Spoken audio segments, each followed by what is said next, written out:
Baik, sekarang tentang haji bukan dengan biaya sendiri.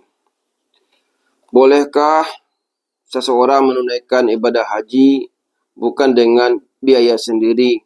Misalnya saja dibiayai orang tua. Dan apakah syarat wajib haji itu?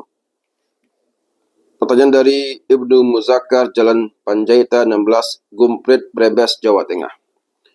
Jawab, orang yang diwajibkan melaksanakan ibadah haji ialah orang yang mempunyai kemampuan, dalam arti istita'ah. Syarat disebutkan dalam ayat 97 surah Al-Imran.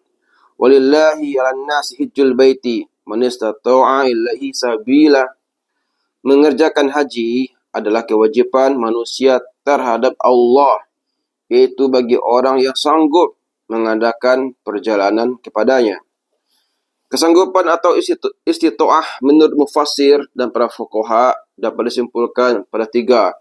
Pertama, istita'ah badaniyah, yakni kemampuan fisik meliputi kekuatan fisik dan kesehatan, sehingga tidak berkewajiban orang yang sudah tua dan lemah.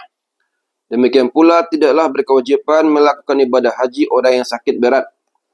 Kemudian yang kedua, istita'ah maliyah, yakni kemampuan keuangan, maksudnya bekal untuk melakukan perjalanan haji, serta bekal hidup bagi keluarga yang ditinggalkan untuk keluarganya.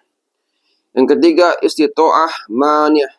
Istita'ah maniyah, ya, yakni kemampuan yang berupa keamanan dalam perjalanan. Untuk wanita, pengertian keamanan ini menjadikan ilah baginya untuk bersama mahramnya. Demikianlah syarat wajib orang menjalankan ibadah haji pada pokoknya. Sebagian ulama menambah dari tiga itu.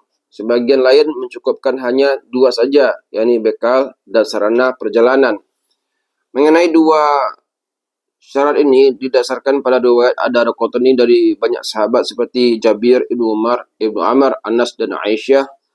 Dan bahwa ketika Nabi ditanya tentang apa yang dimaksud dengan sabil dalam kata istita'ah sabila, beliau menjawab azad warahilah. Demikian pula riwayat At-Tirmizi yang dikualifikasikan sebagai hadis hasan. Riwayat itu dari Ibnu Umar yang menceritakan bahwa seorang datang pada Nabi dan bertanya tentang apa yang menjadikan haji itu wajib. Nabi pun menjawab azad warahilah, artinya bekal dan kendaraan. Jadi bekal serta sarana perjalanan menjadi syarat utama wajibnya haji. Mengenai bekal dan sarana ini tak banyak dibicarakan apakah hasil sendiri ataukah boleh pemberian orang lain.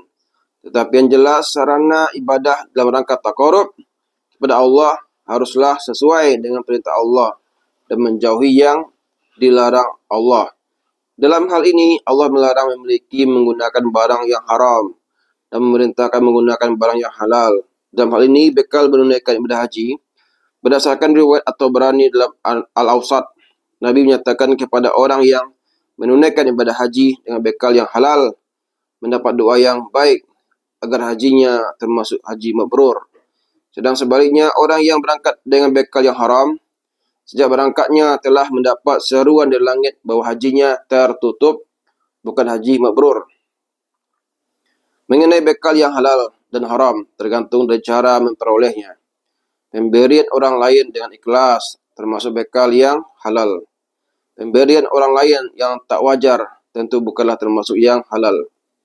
Berhaji dengan bekal orang tua tentu termasuk yang halal dan menjadikan hajinya termasuk haji yang sah kalau rukun dan syarat-syarat lain terpenuhi.